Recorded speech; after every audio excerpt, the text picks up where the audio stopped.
आज अजीत पवार की पत्नी सुनेत्रा पवार ने डेप्यूटी सीएम पद का कार्यभार संभाल लिया है और ये पवार परिवार के लिए बड़ा भावुक पल था।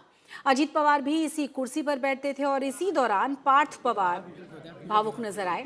लेकिन आज एनसीपी शरद गुट के विधायक रोहित पवार ने दादा के प्लेन क्रैश के हादसे की जगह साजिश उसे करार दिया है। उन्होंने बाकायदा एक प्रेजेंटेशन देते हुए सबूत दिखाए कि आखिर उन्हें क्यों लग रहा है कि उनकी मौत नहीं बल्कि साजिश रची गई थी।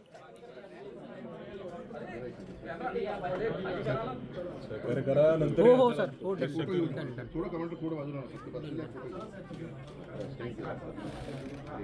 चला मीडियम चला दादा गेले चला बाहेर चला प्लीज चला बाहेर चला बाकी चला बाहेर चला प्लीज चला मीडिया चला बाहेर चला सर चला प्लीज म्हणतो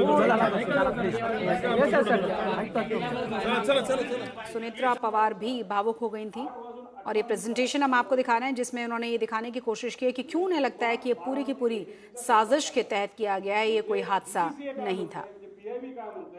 8:18 हे विमान हे बारामती एटीसीच्या संपर्कात आलं, पण हे विमान आलं होतं 2023 में जो मुंबई में एक्सीडेंट हुआ था और दादा का जो एक्सीडेंट हुआ था वो सेम कंपनी के प्लेन थे और जैसे कि बम्बार्डियर, लेयरजेट, शायद थोड़ा सा साइज में फर्क हो सकता है, लेकिन ऑपरेटर कौन था तो वो वीएसआर ही वो ऑपरेटर था। अभी मुंबई में जो एक्सीडेंट वहां पे हुआ उसकी इंफॉर्मेशन और उसका इन्वेस्टिगेशन 2 साल तक अभी तक पूरा नहीं हुआ। अभी हमारी सरकार को विनती है कि वो इन्वेस्टिगेशन इमीडिएटली वहां पे बाहर आना इंपॉर्टेंट है। अजीत दादा का इन्वेस्टिगेशन भी जल्दी से जल्दी होना बहुत इंपॉर्टेंट है।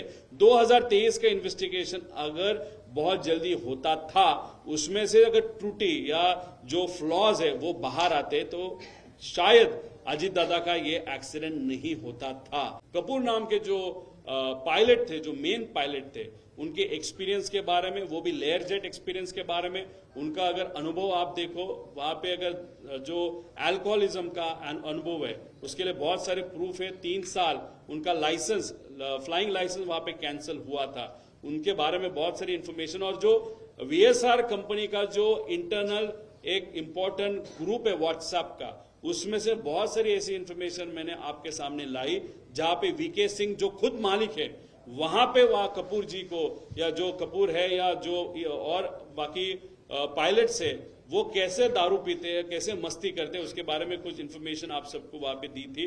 अजीत पवार के भतीजे रोहित पवार ने 1 घंटे की प्रेस कॉन्फ्रेंस कर अजीत पवार की प्लेन क्रैश में हुई मृत्यु एक तरीके से एक्सीडेंटल डेथ नहीं बल्कि कॉन्स्पिरेसी होने की आशंका जताई है। टेक्निकल ग्राउंड्स पर विमान कंपनी ने जिस तरीके से लापरवाही बरती है उस पर कड़ी कार्रवाई करने की मांग की है। भारतीय एजेंसियों के साथ साथ विदेश की कुछ एजेंसीज की मदद लेने की गुहार सरकार से लगाई है। लेकिन क्या रोहित पवार अजीत पवार के मृत्यु की राजनीति कर रहे हैं? यह सवाल इसलिए भी उठ रहा है क्योंकि रोहित पवार ने बोलते बोलते इशारों में प्रफुल्ल पटेल और सुनील तटकरे, इन दोनों नेताओं की तरफ अंगुली निर्देश किया है। हालांकि उन्होंने डायरेक्टली उनका नाम नहीं लिया है, बल्कि उन्होंने एक आशंका जताकर उसे एक ओपन एंडेड क्वेश्चन करके लोगों में छोड़ दिया है। कैमरामैन साहिल के साथ अभिजीत, आज तक।